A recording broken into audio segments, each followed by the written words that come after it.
जोङो बयबो लोगो नांनानै बिनांगौमोन नाथाय लेखा गोरोंफ्रा लाजिदों लेखा गोरोंफोरनो थाखा नाङा नामा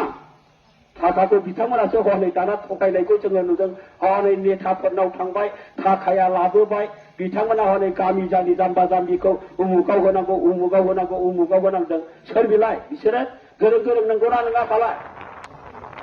थाखानि थाखायनो गासैबो बान्दा जानांदों थाखानि थाखायनो गावनि जातिखौबो फाननांदों थाखानि थाखायनो गावनि मान सन्मानखौबो दिनै साननो आखिनो हायि जादों आइफोर आफाफोर बेनि गुबै खारना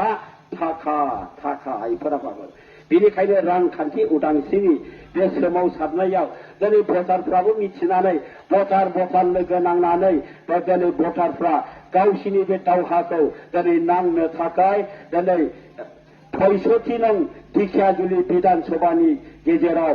भटारफ्रा दिनै बिजाथि हिसाबै आंखौ सायख'दों बेनिखायनो आङो ढेकियाजुलि ओनसोलनि सिङाव थानाय रायजो राजाफोरनिसिम आङो भटारफोरखौ गावनि बेसेन गोनां भटखौ गावनो होनानै लागोन आरो बे बेसेन गोनां भटआ जेन बै गोयेन्दाफोरनि आखायाव थाङा बे बेसेन गोनां भटखौ होनानै नोंथांमोना नोंथांमोननि अधिकारखौ लागोन होननानै आङो आंनि बे भटार्स पार्टी इन्टारनेशनेलनि बिजाथि हिसाबै आङो नोंथांमोनखौ खावलायदों क्रसनि सिम्बलाव भट होनानै जुदि नोंथांमोना होयो जेसेनो भटाराव भटार्स पार्टी इन्टारनेशनेलनि बे आंनि ढेकियाजुलि बिधान सभानि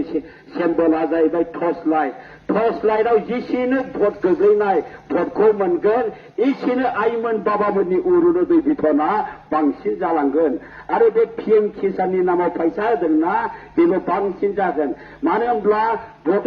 बिदोंना बियाखै बेयो जाहैबाय दिल्लीयाव रोखा रोखायै सुबुरुन सहैजोबगोन बे इलेक्सन भट होनाय बुस्थुआ जेसेबां भट गोग्लैदों बे डाइरेक्ट दिल्लीयाव रेकर्ड जाहैगोन नै ढेकियाजुलि बिधान सभानि सिङाव 1,000 मानसिया भटारशिप बिदों होननानै बे रोखायै फोरमान जाहैगोन आइफोर आफाफोर आङो ढेकियाजुलि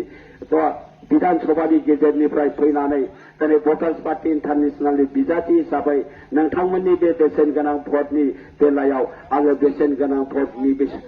बेलुयै आङो नोंथांमोननो खोन्थादों आंनि बे खोन्थानायाव गोरोन्थिफोरबो जादों जानो हागौ अननानै निमाहा मोनगोन होननानै आं नोंथांमोननिसिम खर' गंग्लायनानै आंनि बिबुंथिखौ एसेयावनो फोजोबबाय जय भटार